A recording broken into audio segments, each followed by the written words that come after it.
What's up, Giants fans, Hub watchers, YouTube subscribers, Twitter and Instagram followers?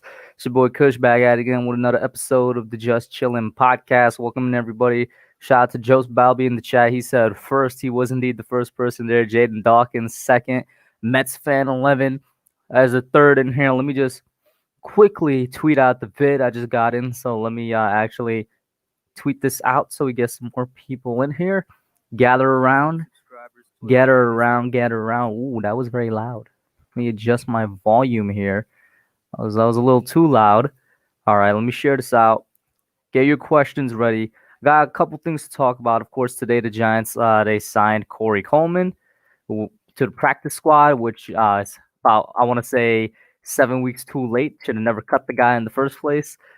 Trent Harris, I think we elevated from the practice squad, among other things. I'll get into it in a quick second. And bam, the tweet is out. So bet. Let's get into it. Let's get back here. All right. And since I tweeted that out, a bunch of people pulled up Joe Yaddo, Afghanistan, Nerd Out Sports, Kevin Cronin, Mr. Icy, Philly Sucks, and Mike Nixon, David AV. What's up, guys? How y'all doing? So let's get right into a Leo Paul. I'm going to completely mispronounce this name. Leo Palmiciano. I hope I didn't. Shout out to all you guys in here.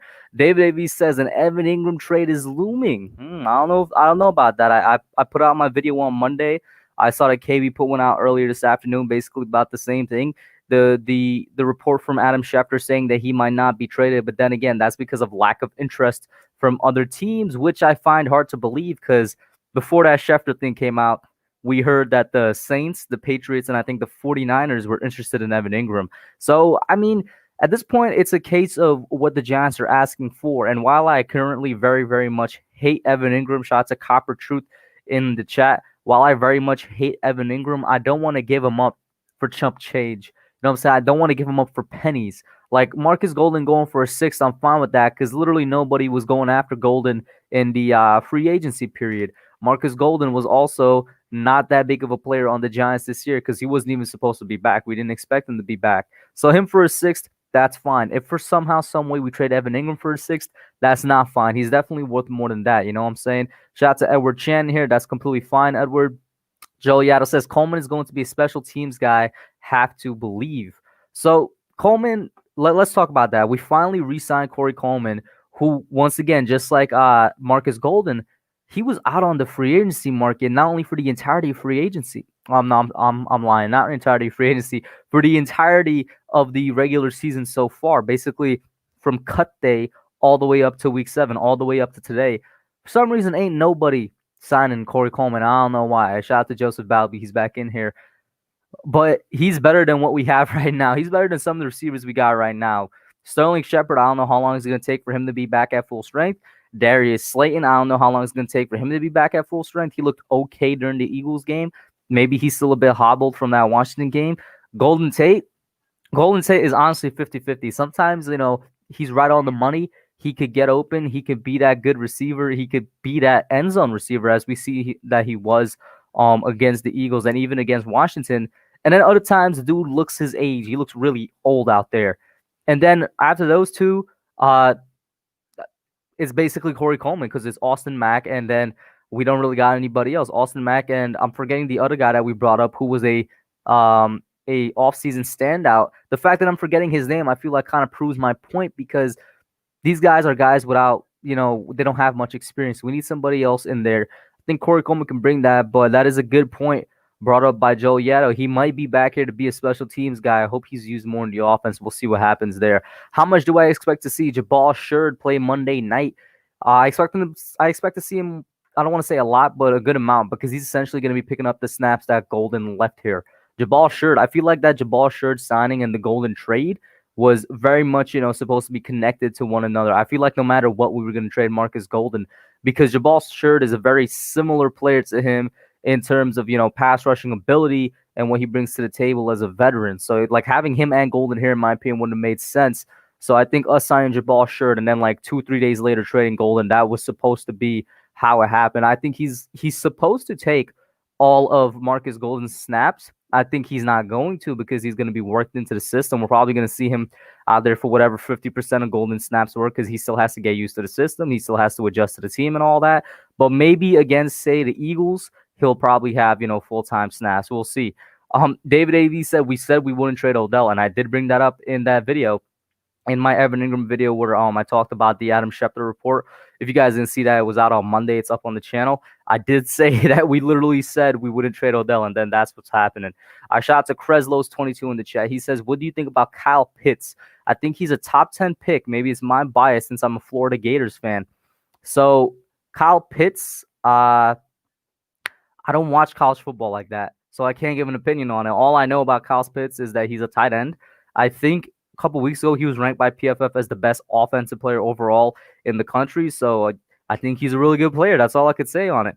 Coleman was told by the Giants to stand by, and it was probably his best chance to play, is what David A.V. is telling me.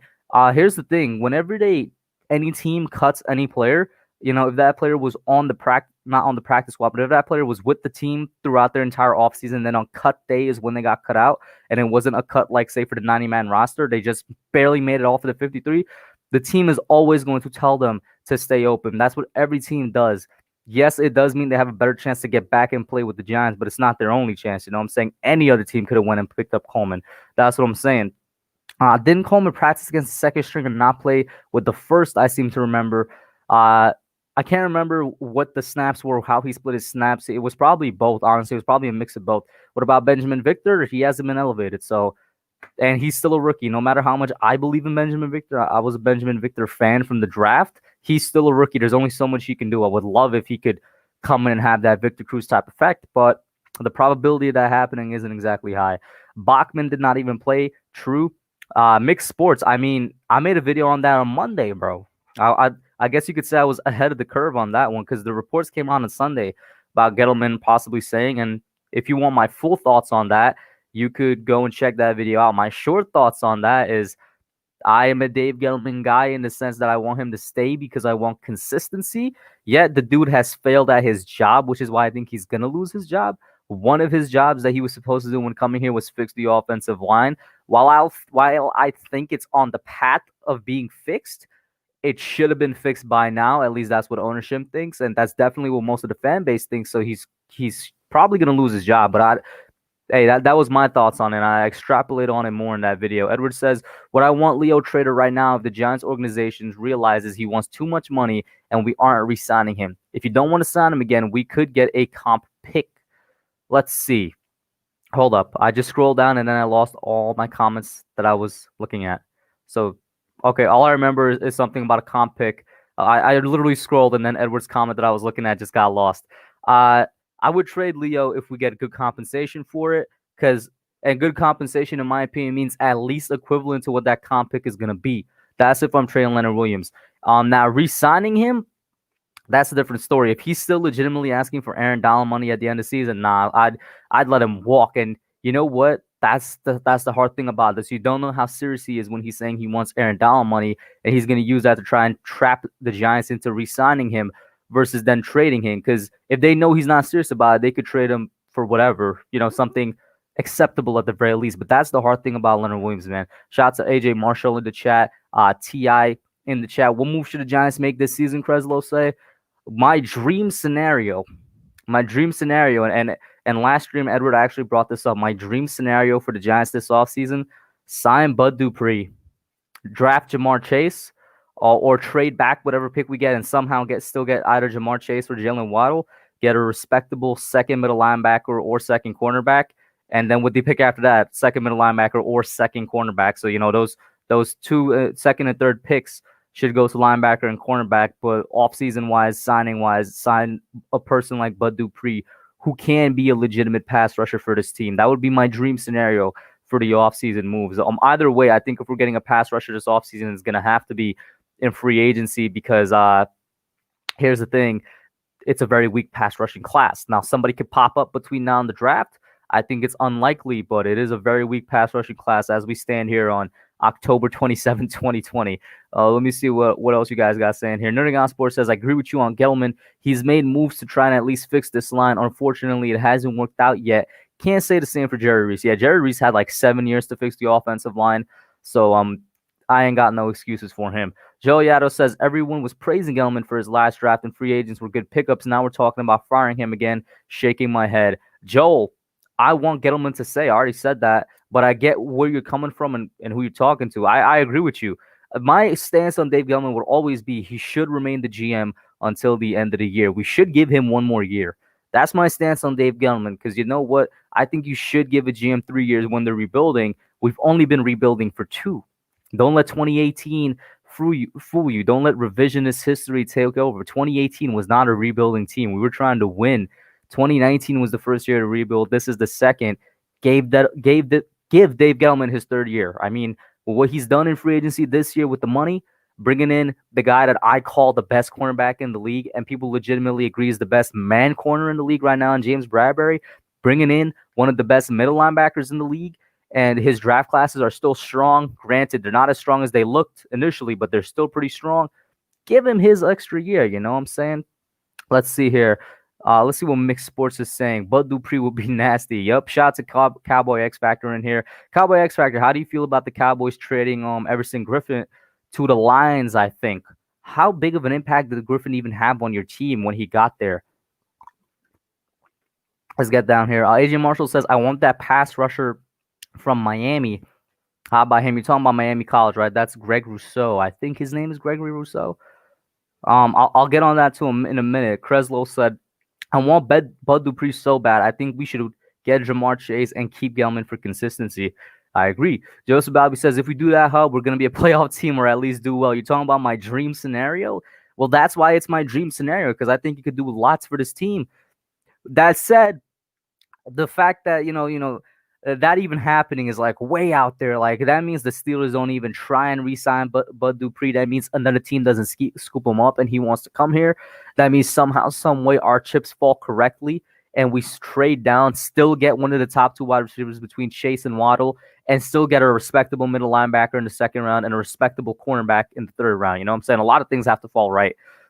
So back to what AJ Marshall said, that pass rusher from Miami, he's talking about Greg Rousseau. And I'm going to share my screen to you guys real quick. Let me pull up Walter Football, their top edge rushers in the 2021 draft, right? Just give me a second here. Top edge, right? 2021 draft. Here is Gregory Rousseau. So let me share my screen.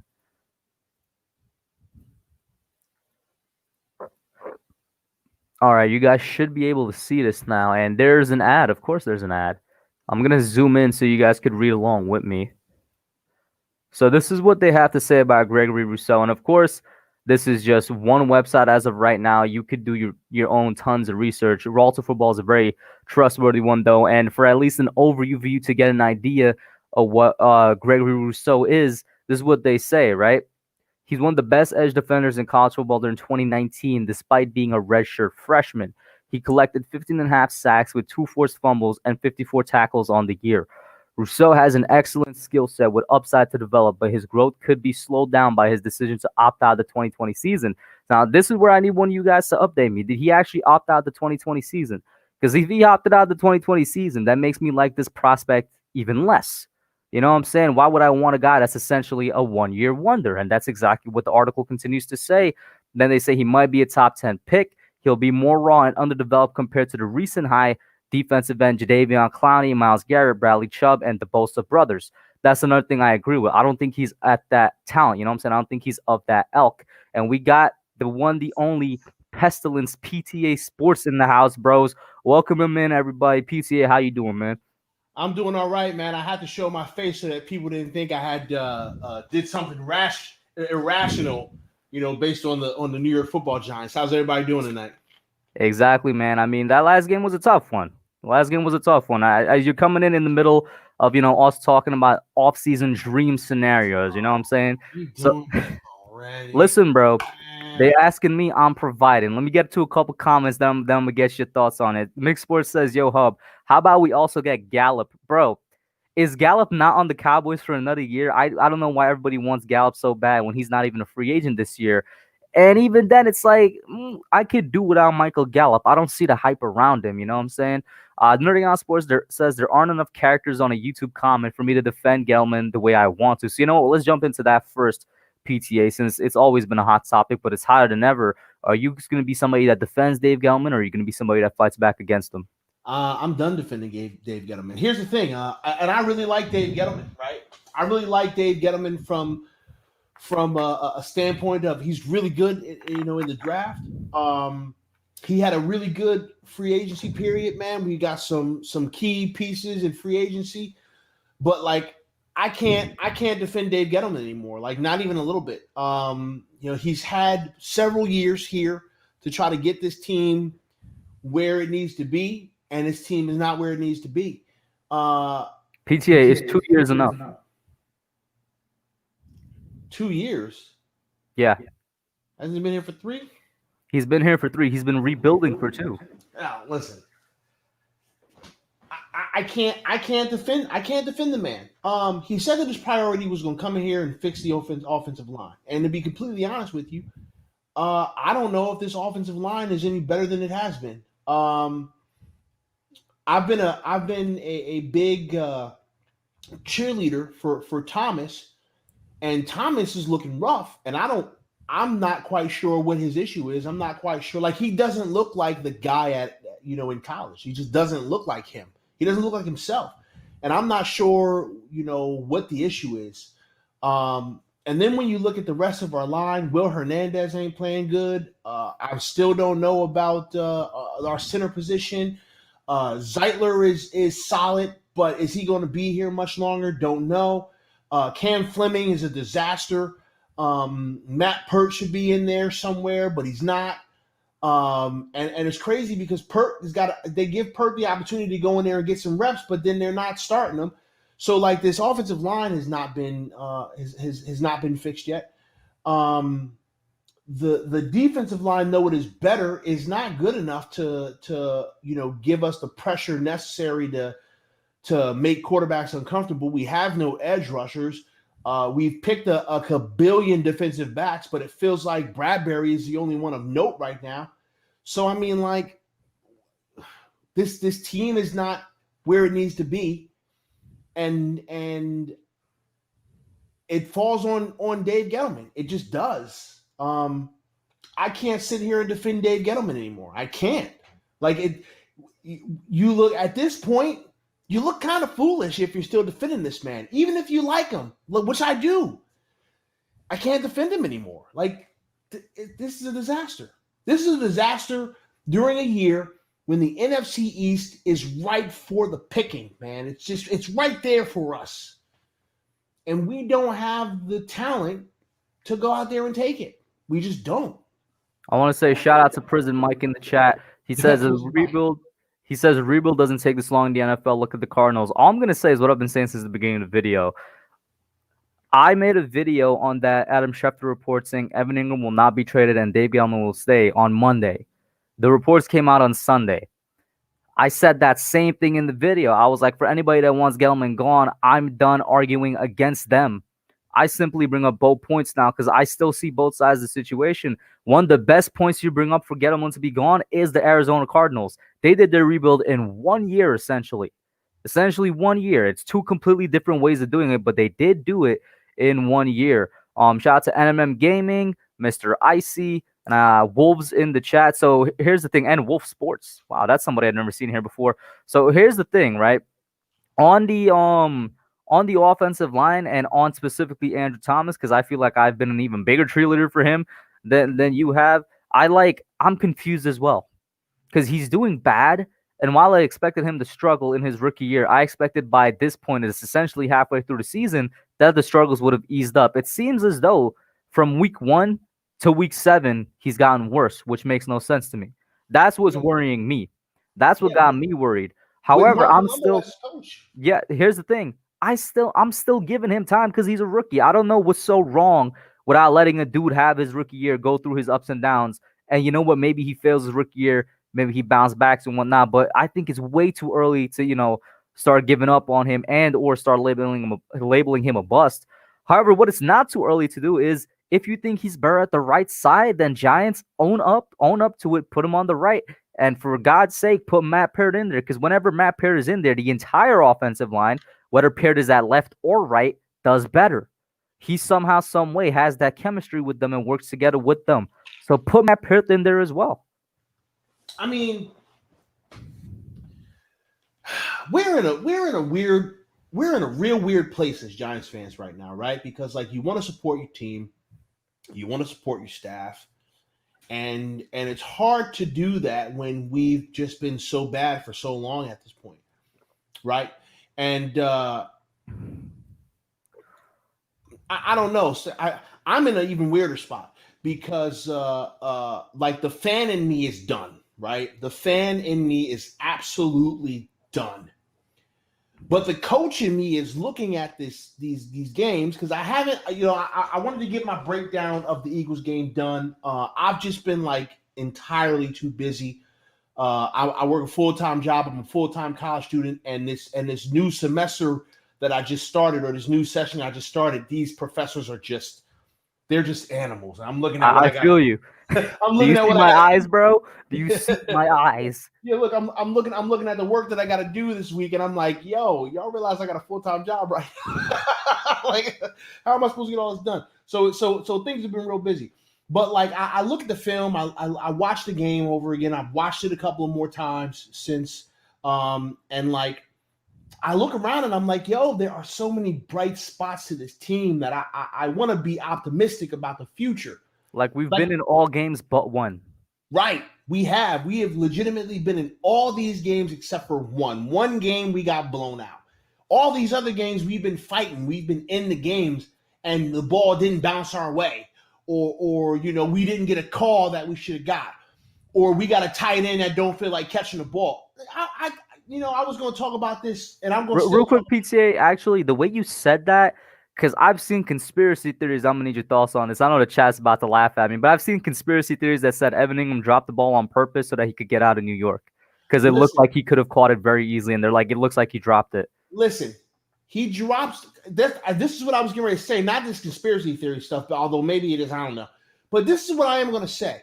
I've never seen someone nonchalantly shrug off a game-winning catch or a game-deciding drop as much as like he dropped the ball, kept running, and was like, "Oh, I'm out of here." And it was like, yeah, he like continued his route and then turned around. It's like it was a play in the middle of the first quarter rather than a play with like 2 minutes left and like game on the line.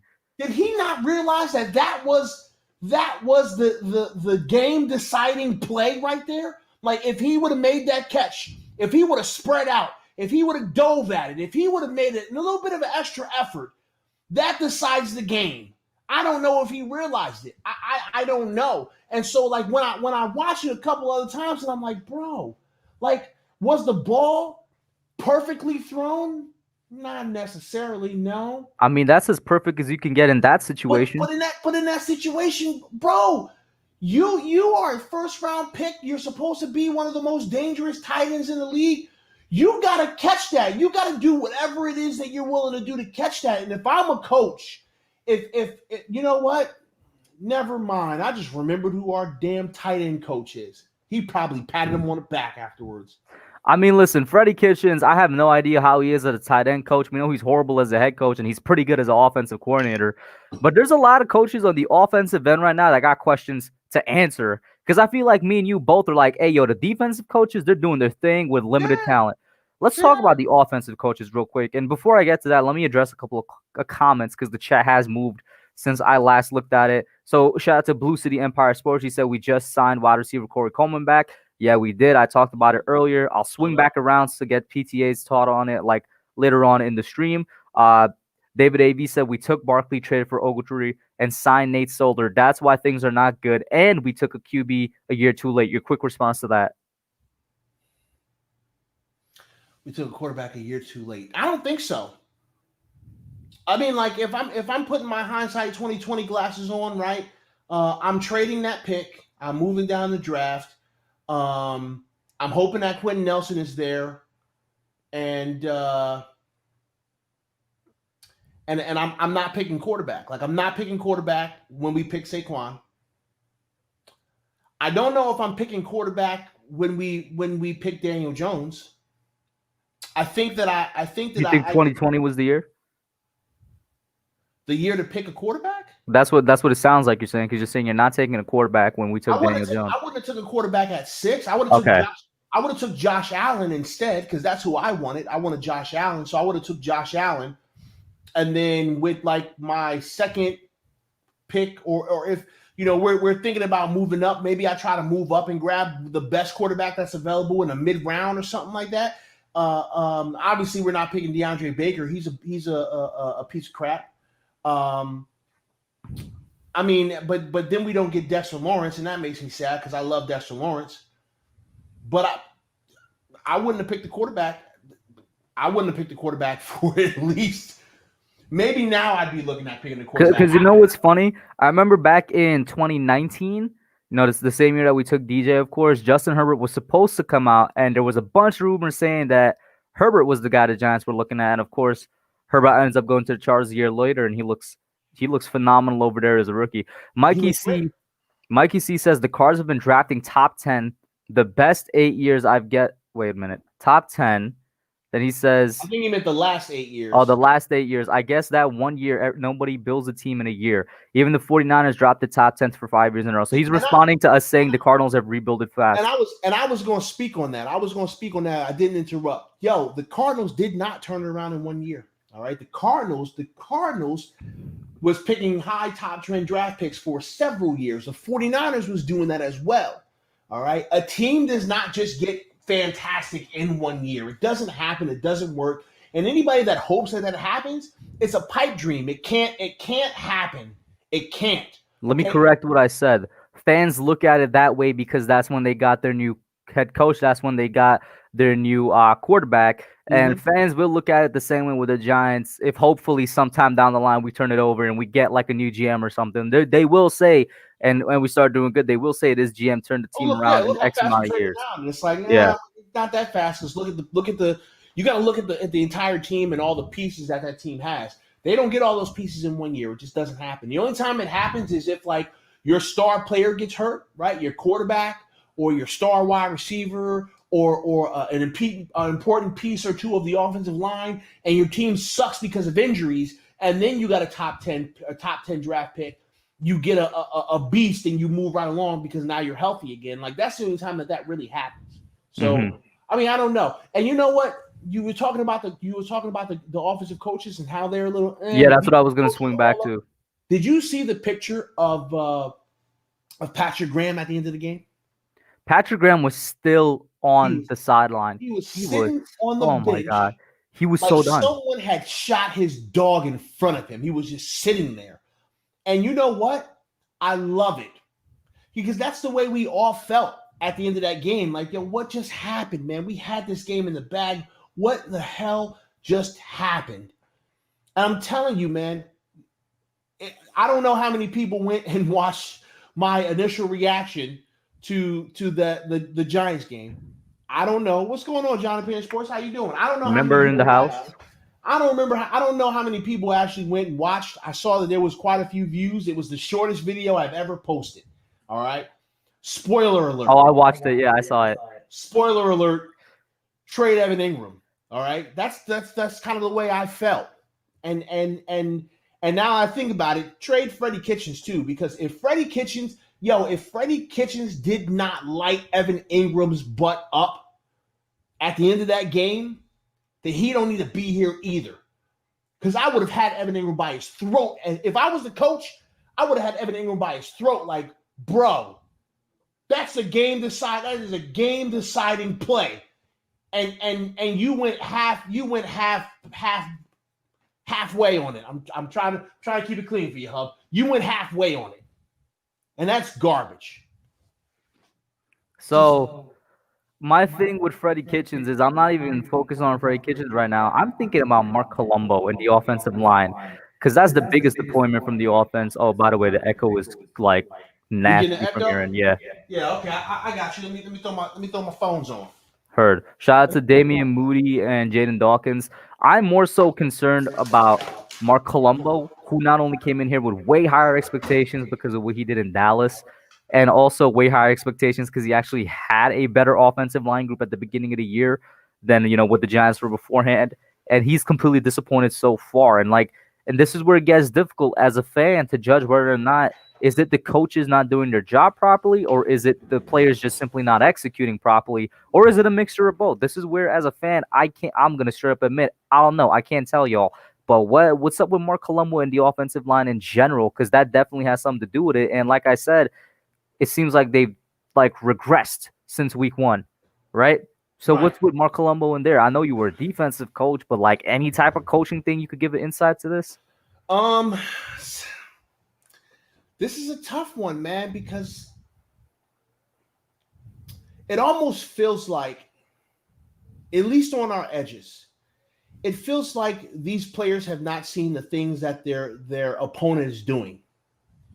Or they're focusing too hard on what their assignment is as opposed to just going out there and playing off of instinct. Here's the thing about football.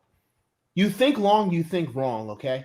Um, I can't tell you as a player what I've ever been thinking while I was playing.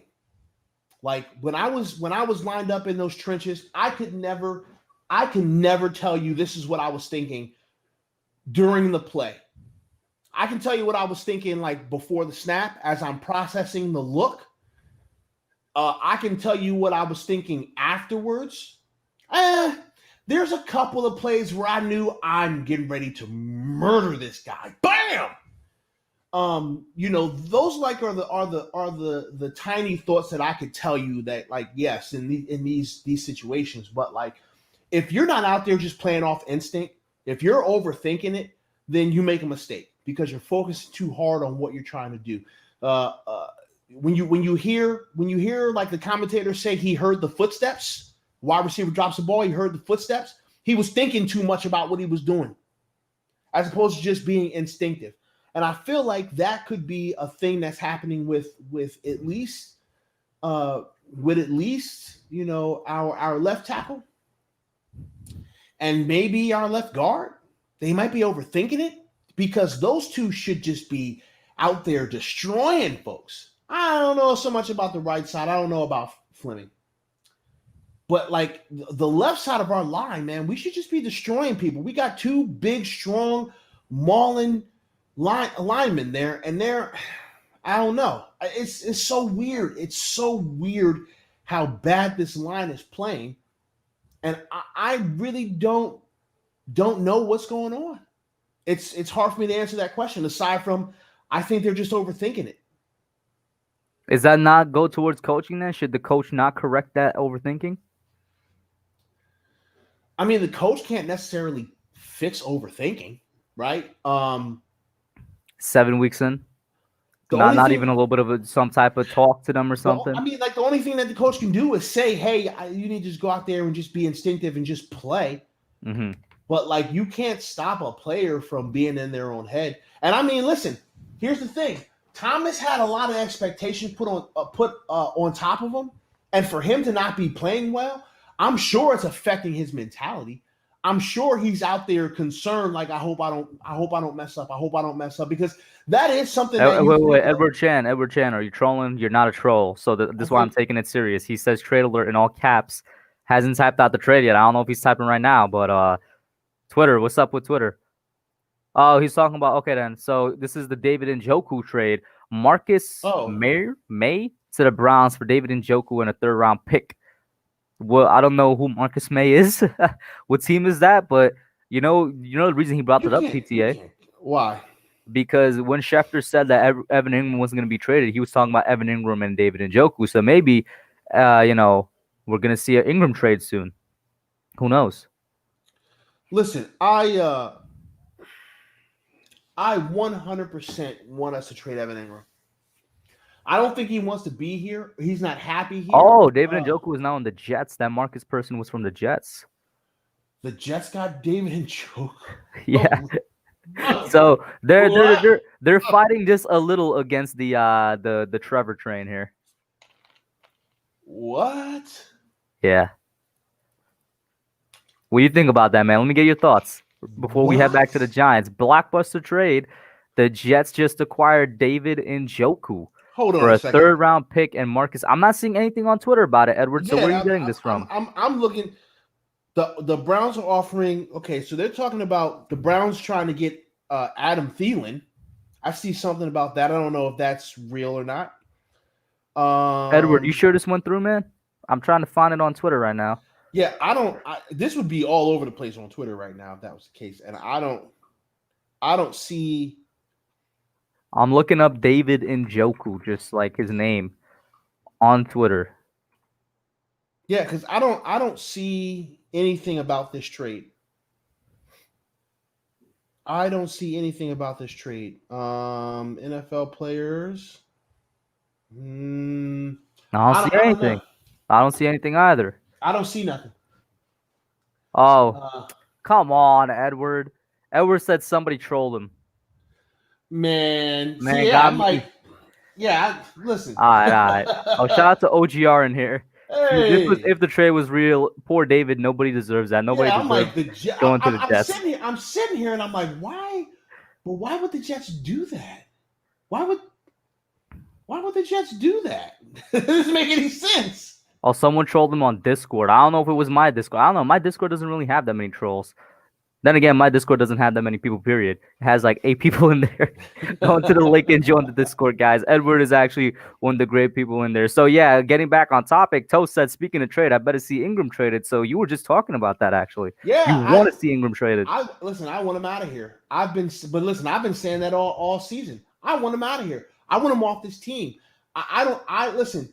Either Evan Ingram has no heart, or he's soft.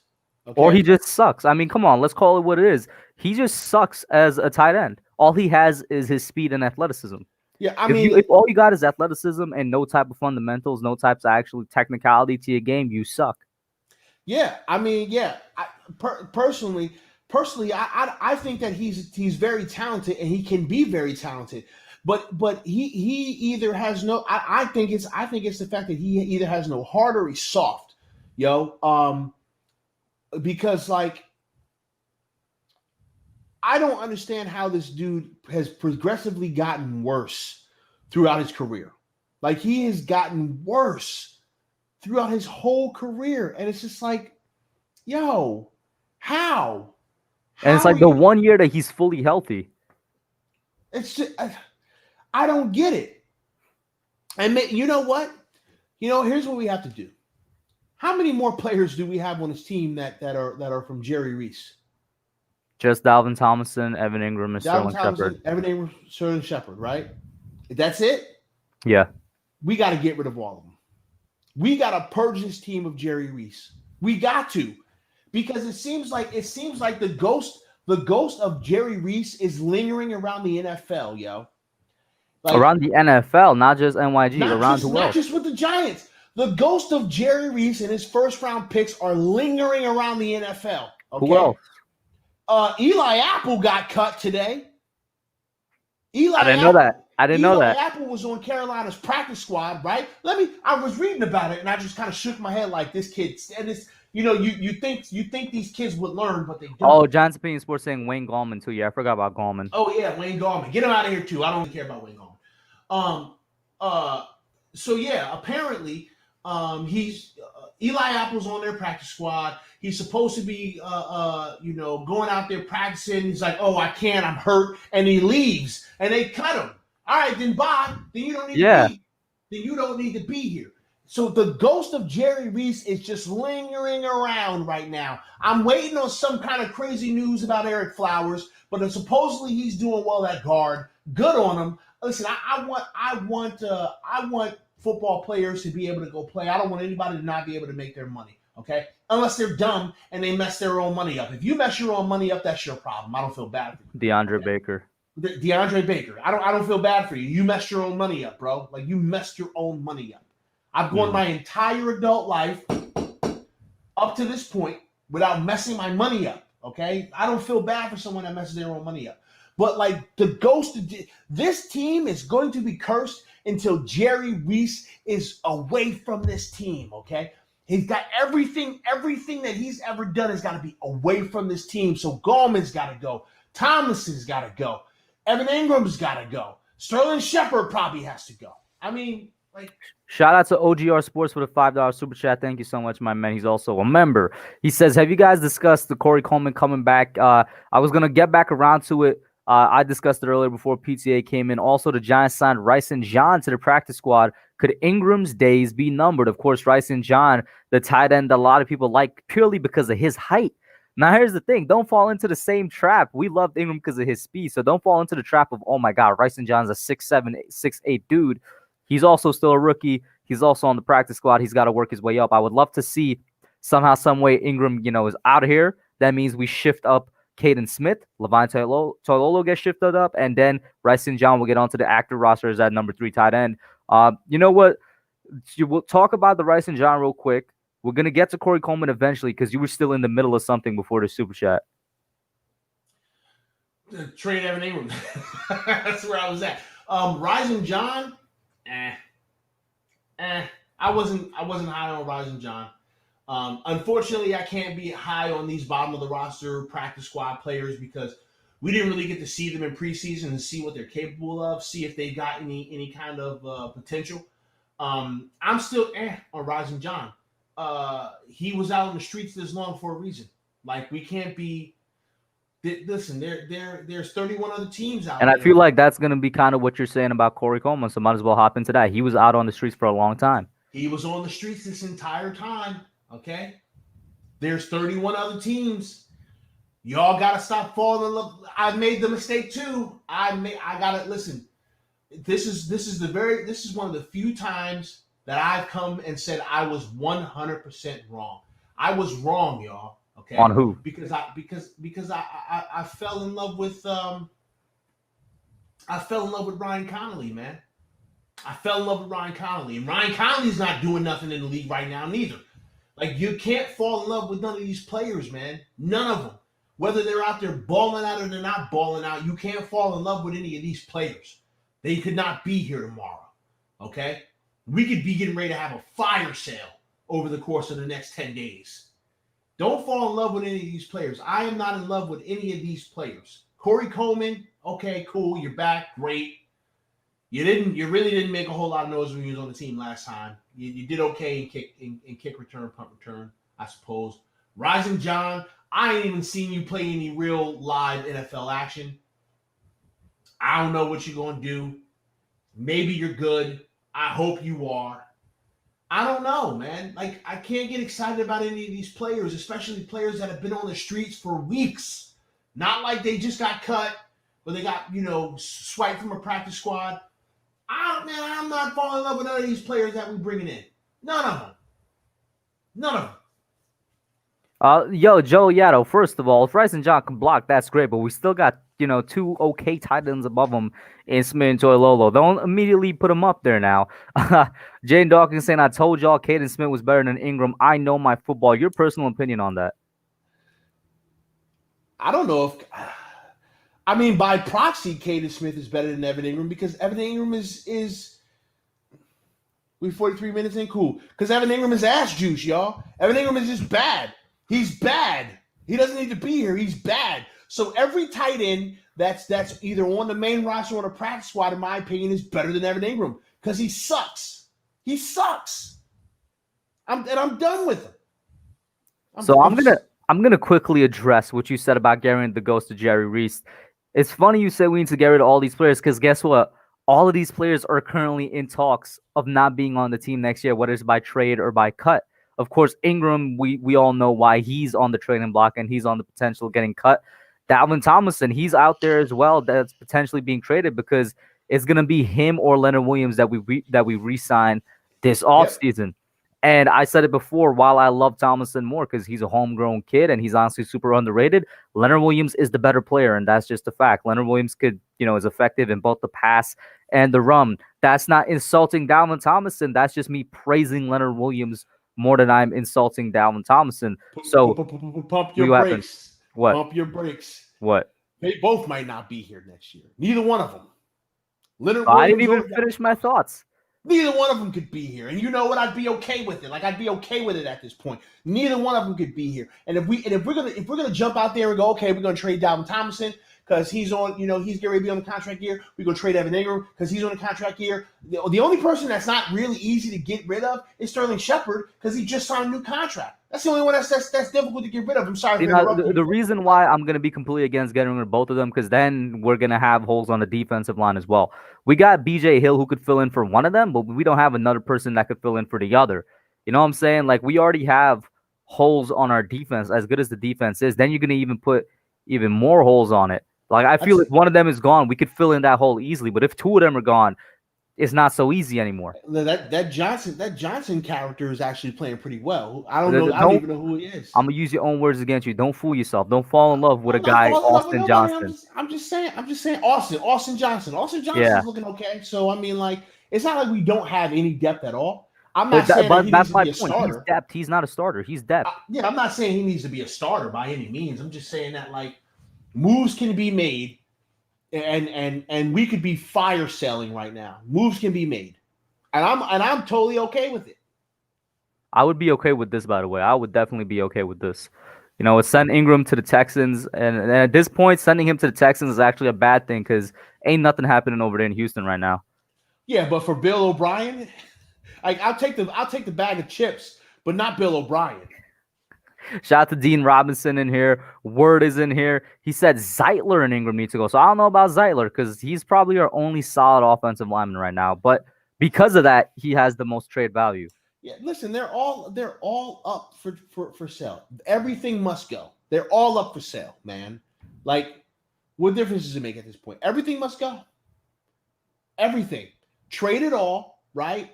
Trade the pieces you can. Get some more draft capital for whoever's going to be the GM, because I don't know if it's going to be Dave Gettleman. And let's finish out this season. Let's figure out what we got, and let's continue with this rebuild. I mean, like, we've got a lot of stuff that we need to make happen. Yo, why's Kid Blue got to be a water boy? Why's BBS got to be the water boy? Where is BBS? Is he? I don't know. He be busy out now. running the streets? Yeah, because the post office is definitely, like, they're getting busier by the minute as the days go by. Yeah, he's out running them streets. Exactly. But I will say this. We need a number 2 inside linebacker, a number 1 wide receiver, a number 2 cornerback, a number 1 passer. Like, those are our top 4 needs right now, right? Yeah. Yes. I personally think, okay, we need an inside linebacker. We need 2 pass rushers. We need a quarterback, number 2. I personally think we need 2 wide receivers. That's 7. Let me get my. That's 7. That's 7 players. That 6 to 7 players that we're gonna need. Okay, 6 to 7 players that we need now, right now. Okay, right now. Bro, I would love listen, this is a pipe dream. This is not a dream scenario because it's completely unrealistic. But my pipe dream is that we trade Evan Ingram to the Bears for Allen Robinson. That's my pipe dream. Because it ain't going to happen. There's no way it's going to happen. The Bears already have 29 tight ends on their roster. Yeah, that's not going to happen. But if we're dealing Ingram, let's be realistic. We're probably not getting anything above a 3rd round pick. No. I mean, not at all. 3rd round, if you're lucky. And in order for us to get that 3rd round pick, you're gonna have to probably throw another pick in there. You're gonna have to probably throw a late round pick or something. Zach Ertz. Ooh, nah. I know Zach Ertz is a top 3 tight end, but nah. Yeah, I'm good. And I said this earlier too. If Thomas is better on the right, then Giants put him on the right. Slide Matt Pearden on the left. I just want to see both of them out there at the same time. I've been saying the same thing. I don't care what the alignment is, man. Just get Cam Fleming out of there, throw Pert in there. Let's see what we can do. And you know what? If we're gonna trade Zeitler, cool. Throw Lemieux in that guard, and let's figure this thing out. Shout out to Calvin in here. He's an Arizona Cardinals fan. He says, in terms of talent and leadership, the Giants in a much better place than the Cowboys or Texans. I will say in terms of leadership, I will disagree in terms of talent. Yeah, because the Cowboys got so much talent right now, but their offensive line is in shambles. Their defense is not good. I think the Texans probably have I I don't know if the Texans have as much has more talent than the Giants. I think the Deshaun Watson counts for like 6 guys. I mean, they definitely have a better quarterback situation, but their offensive line is kind of in shambles. Their defense is kind of in shambles. I see the Texans and the Giants being in very similar situations right now. Whereas they've got some good core pieces, man, but they don't have the necessary players around them to make the team be good, make the team fill out. Like they just don't. So I personally think the Cowboys. I'm afraid, y'all. I'm gonna tell you all this right now. I'm afraid of what the Cowboys could potentially do if they lose out like this, man. I'm afraid. Because what do you mean? Explain. Because we're talking about the Cowboys potentially being in a position to get a top talent out of the draft, and let's not pretend like the Cowboys don't draft well. So you give the Cowboys who draft very well, because by the way, it's not Jerry Jones making those decisions. He's got people who do. Who I know he's general manager, but he's got people who do it. But I mean, like you give the Cowboys a top 10, top 5 draft pick, right? With all the weapons that they already have, and now they can retool and replenish and be monsters for the next 5-10 years. Don't forget that's Kid Blue's favorite team. Don't forget that. Yeah, it's true. I'm totally afraid of the Cowboys, using this bad season of we don't have that. I'm afraid of the Cowboys becoming the 49ers. Of they lose their quarterback for a year, they suck really, really bad. They get some crazy good ass player. Okay, but who are they going to take? What is like their most important need right now? Like who are they going to take at the top of the draft? I mean, the best player available. You take the best player available if you're in that position, man. If you're in a position that Cowboys are in, wherein they've got a lot of really good. I mean, because listen, half of their offensive line is hurt. It's not like they're gone. They're just hurt. They'll be back next year. And hopefully just for the sake of humanity that they stay healthy. But if you've got the Cowboys roster and you've got a top 5 draft pick, you take whoever the best player is, regardless of who it is. You take the best player. And you fill out in your first round, you take the best player, and the rest of the rounds, you fill out your holes. Or you trade your first round pick for a king's ransom and you stock up. Like, listen, that's what I don't want for the Cowboys. I need them to start winning games. I need them to start winning games so that they don't have some crazy high draft pick, man. Joe Yada says cap is going to drop next year. That is very true. Guys are going to be available in free agency. You know what? I'm going to pull up the free agency list specifically for pass rushers because I think that's really what we need to do in free agency once again because I do not trust the draft's pass rusher. It's a very weak pass rushing class. Your thoughts on that? I'm not paying attention. I'm not paying attention to who's good in college right now. I don't even care. I don't watch enough college to come out here and just intelligently talk about who's great in college. I don't know.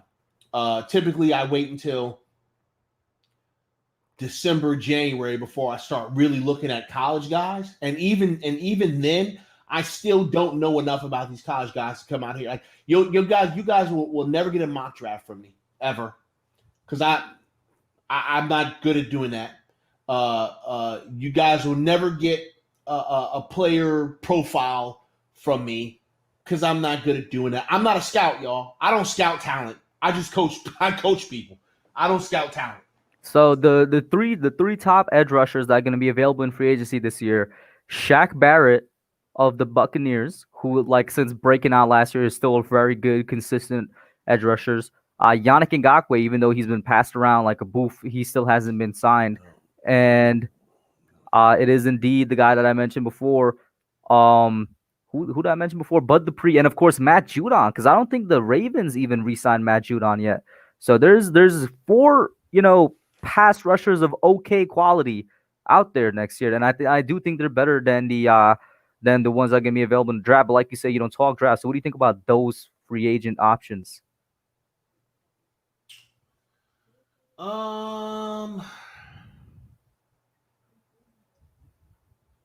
So when I'm talking about when I look at free agency, right? I imagine them in the Giants uniform. Do they look right in the Giants uniform? Maybe Bud Dupree. That's the one. I don't Maybe. know why Bud Dupree isn't ranked higher, but I feel like he's like the best out of all of them, in my opinion. Yeah, maybe Bud Dupree. I don't know about Yannick Ngakoue, man. I just don't know about. I don't know about Yannick Ngakoue. I mean, would I be mad if Yannick Ngakoue came and signed? Sure. Uh, tank for whoever's there. We don't ever tank. What if it's a running back, Ligma? He's talking about what you were saying, that with the Cowboys taking whoever the best is at their No, they're pick. not going to take it. No, they're not. They wouldn't take a running back. Yeah, If this it's a, did happen today, by the way. Everson traded to the Lions. yeah, I saw that. I saw that he got traded to the Lions.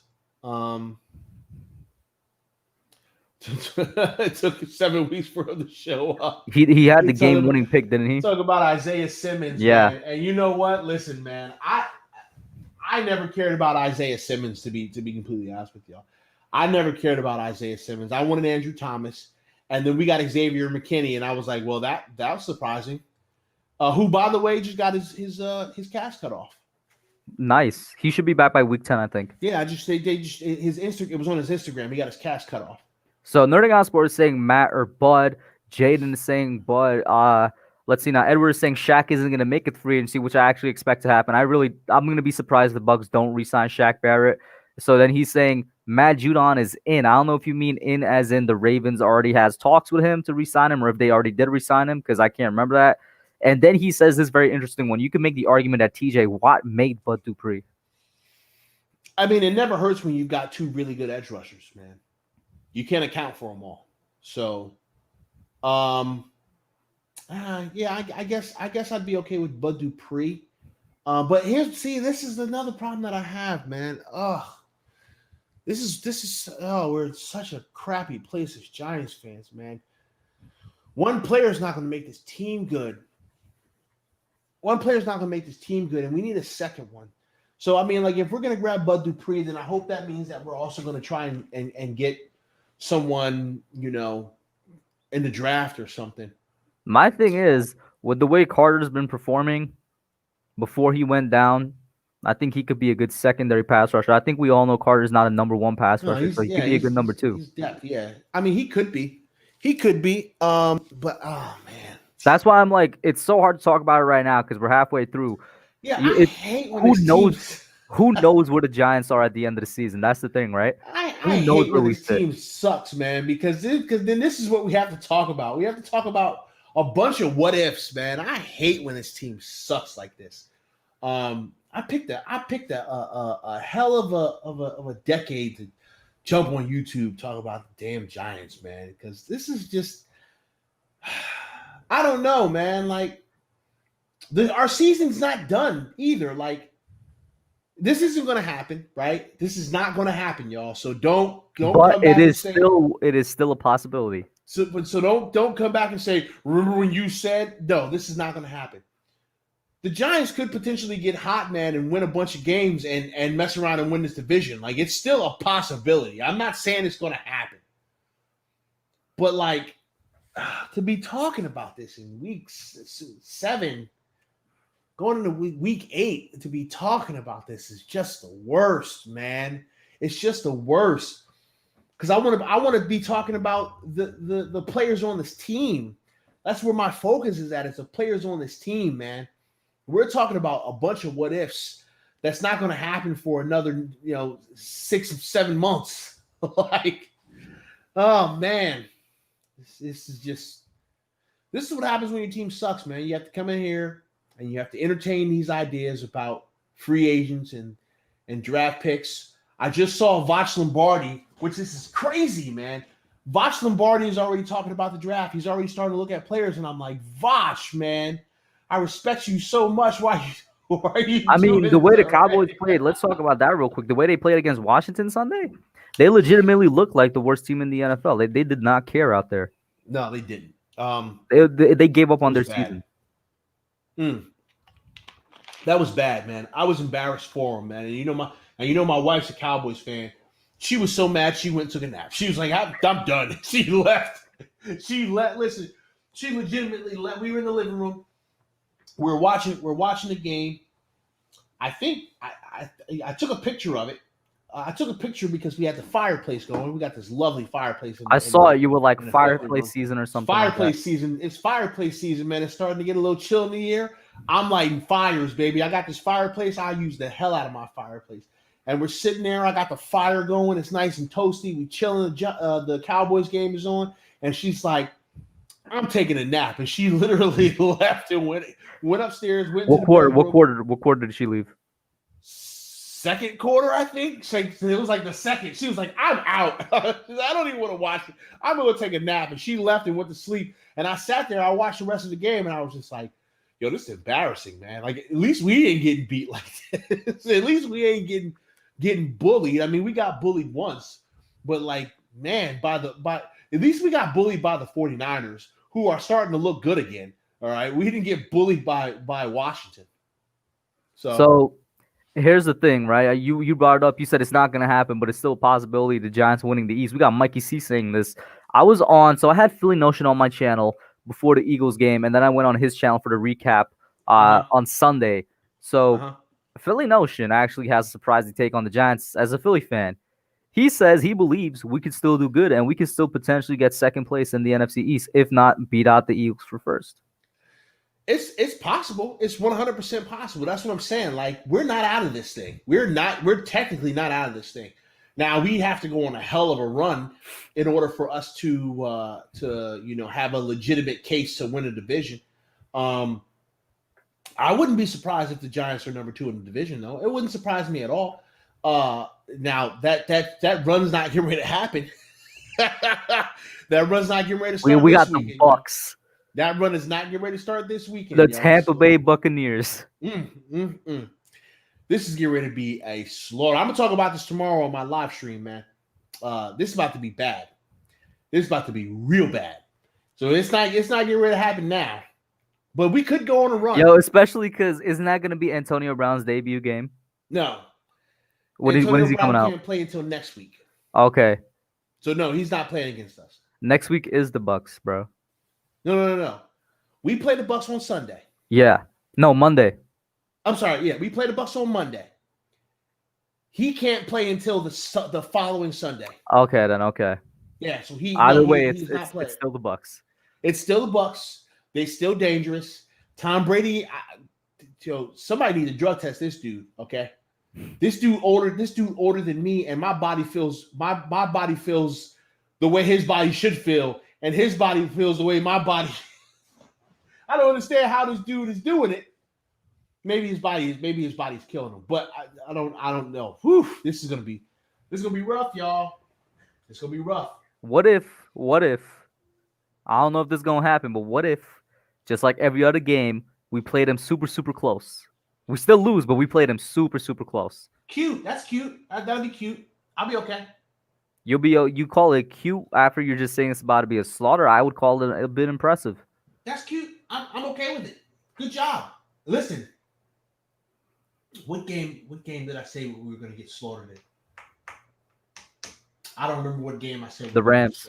I said we were going to get slaughtered against the Rams, and we didn't. And I was okay. I was like, cool. We didn't get the brakes beat off us. Cool. I was okay with that. Cool. Don't forget, we still got Baltimore on the schedule, who just like became a super team. Baltimore somehow got Yannick and Calais. They just signed Dez to their practice squad. Baltimore is like stocking up on players that's going to help them make a deep playoff run because these are all veteran players. Wait a minute. They signed who? They signed Dez. Dez who? Dez Bryant. Shut up. When did that happen? That happened like 2 days ago. Are you serious? How did I miss that? They signed Dez Bryant to their practice squad? Yeah. My stars. And I think today officially he was signed to the active roster. My stars. Dez Bryant? What? Mm-hmm. How did I miss that? How the camp? What? Kreslow says Giants are going to stun Tampa 28-20 with an interception on the Bucks last drive. Giants win and shock the world. Listen, Kreslows, I love your profile pic because that's how I feel. What do you think about that, man? PTA, look at this man's profile pic. Yeah, that's how we all feel. Wow, the Ravens are finalized. So this was 8 hours ago from SportsCenter, finalizing a deal to add him to their practice squad. The news came out like Monday or Sunday though. Wow. How did I miss that? That's crazy, yo. Ugh. And we got to play them? Ugh. Ugh. This is going to be so bad. What's gonna be the worst slaughter? Seahawks, Baltimore, or next week against the Bucks?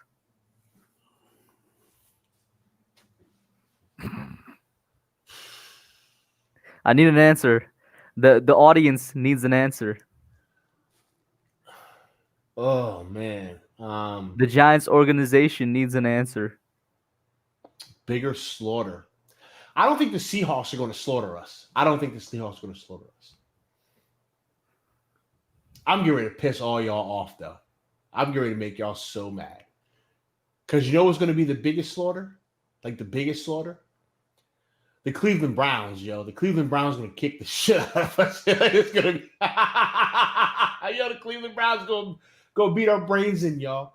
The Cleveland Browns going to beat our brains in, y'all. They're going to beat our brains in. It's going to be embarrassing. We're gonna get mollywopped by the Browns. Odell's out for the season, bro. What? Listen, he's out for the season. October 27th in the year of our Lord 2020, Pesty Analyst declared that the Browns are going to mollywop us. I'm telling you now. You heard it here first. Okay, you heard it here first. Well, what's the point differential we're talking? 21. 21. The Browns are going to mollywop us. Watch. Mark my words. I'm saying it right now. The Browns. So mark my words. Mark my words here. October 27, 2020. The Cleveland Browns will not mollywop us. We will play Cleveland hard. It's going to be a one-score game. I ain't saying we win it, but it's going to be a one-score game. Okay. All right. We're going to see. I think the Cleveland Browns mollywop us. I think Baker Mayfield has an amazing-ass game against us for no damn reason. And we're going to just be like, what just happened? Baker's looked so bad all year. He's just going to come out. Actually, that's not true because Baker had a great game. He just had a rough start to his game. He's going to come out there and he's going to like bing, bang, boom.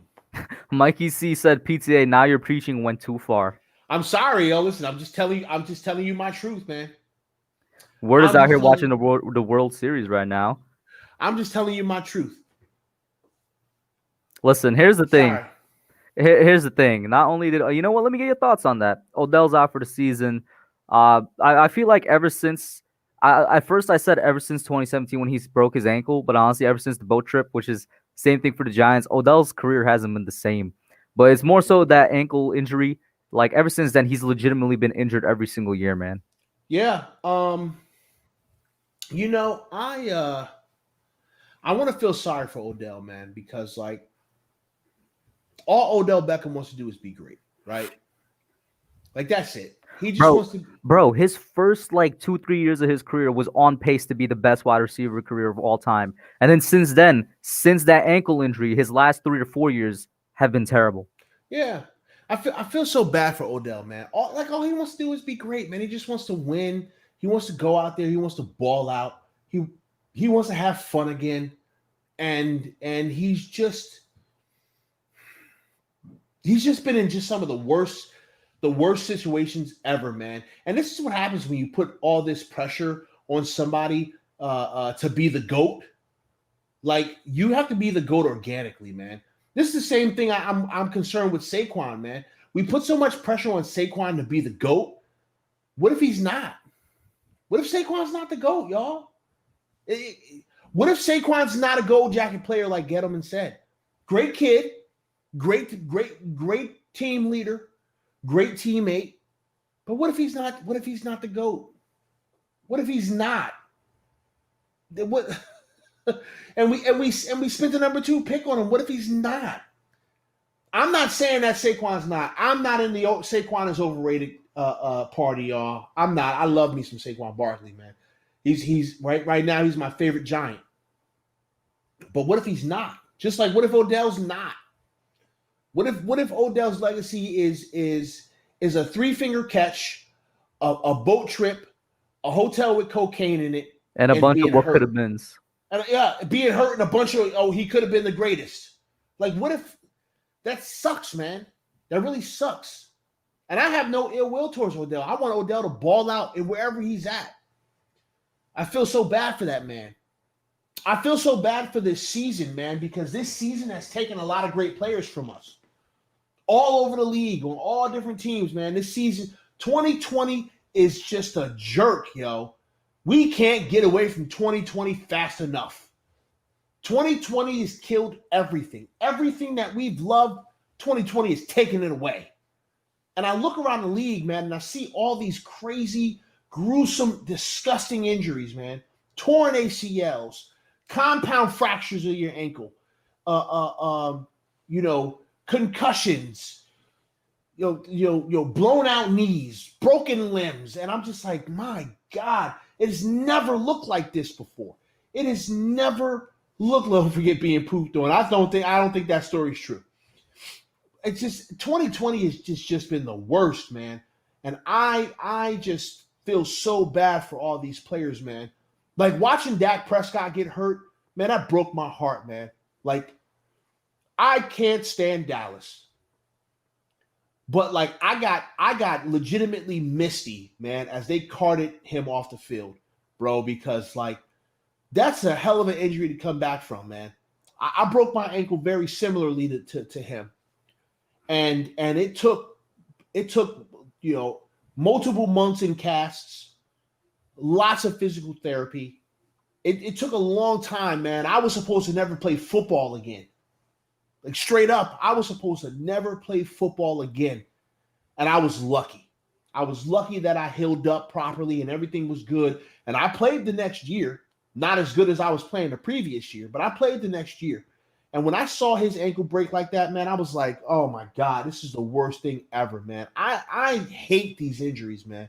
I don't care what team you play for, man. There's nothing worse than seeing a player get hurt. And if you're one of these a-holes that's cheering on a player getting hurt or happy that a player got hurt, you need to reevaluate your life, man. This sucks. It sucks. Thanks, Peace out, David. David. David, I'm right behind you, man. I gotta wake up at zero dark stupid in the morning. Yeah, we're gonna end it here soon, right around that nice 10 o'clock mark. We got about 3 minutes left. But yeah, it's just man, it just sucks, man. It really sucks, and it sucks for Odell, but it sucks for everybody, man. It really does, man. And I agree with you because you know what that brings me to talk about Deshaun Jackson and that play, which I honestly think was a dirty play by Corey Ballantyne. A little bit. Eagles. What do you think about that? You think that was Corey Ballantyne saying to himself, "Let me do this," or is it something darker? The Giants, one of the coaches was like, "Yo, get this man out." Nah. I think it was just a bang bang play and it happened. Injuries happen, okay? Clean plays, dirty plays, late hits. Injuries happen, okay? You can't stop injuries from happening. They're gonna happen. I don't think that was one of those Otis the Goat's downstairs. I just saw a comment about Otis the Goat. I don't think it was a like a bounty gate type of situation, man. I don't think so. I think it was just over aggressiveness, and it turned into a freak accident, man. That sucks. That sucks for Deshaun Jackson. I also feel bad for him, even though I'll never forgive him for that punt return back in the day. But yeah, I don't think they were trying to get him out. He wasn't killing us that bad anyway. Tiki or Saquon? Saquon. I hate Why? Tiki Barber. I hate Oh, Tiki because you still hold a grudge. I hate Tiki Barber. I hate him. I don't hate Tiki Barber, but I don't like Tiki Barber. Like Tiki Barber, how do you leave an organization and then talk smack about like its leader like that? Like how do you do that? Like I don't know, man. I've never had a warm and fuzzy about Tiki Barber. And I don't know. I don't like Tiki Barber. Thank you, Rahul, for the correction. It was Harper and not Ballantyne. Okay, and thank you for Harper? that. Oh, okay. Yeah, who was actually we brought up from the practice squad, so maybe it was just a bang bang play and he's just not executing properly. Yeah, I think he was just over aggressive. So what do you think about Mikey's comment here, Odell? He says he was never a legend. He was a product of playing for the New York Giants with Eli, the most overrated player in G-Man history. Dude could not catch a pass in the playoffs. What do you think about this? I don't know if I'd call Odell overrated. I will say this though. I think now people are seeing more and more that a good amount of his success in New York did have to do with Eli throwing him the ball. Yes, yes.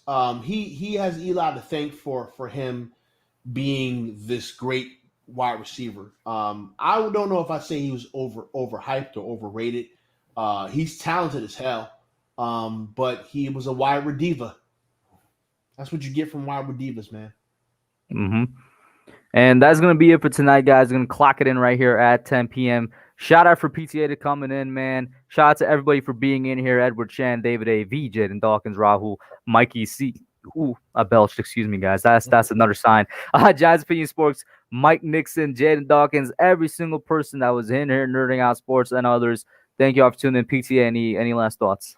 Hey, listen, Giants fans. I know y'all angry. I know y'all mad. You have the right to be mad. I'm still a little salty about the Eagles game because I really wanted us to win that game. But listen, we're gonna be all right eventually. Don't know when it's gonna happen. But listen, uh, it's just a game, right? It's just a game. I know we pour our hearts and our souls into this team. I do too. It's just a game, y'all. Okay. We have to be better to each other, no matter what. So please be great to each other. All right. Uh, just times to 2020, man. 2020 sucks. It's taking everything we love. Be great to each other. Take care of each other, and please go vote, man. Go vote, y'all. And thank I you like very this much. name, by the way. I like this name right here. Felix. And thank you to Kush for having me on, man. Appreciate you letting me pop in for a little bit tonight. Thanks a lot. Thanks to everybody that hung out with us tonight, y'all. No problem. We're out, guys.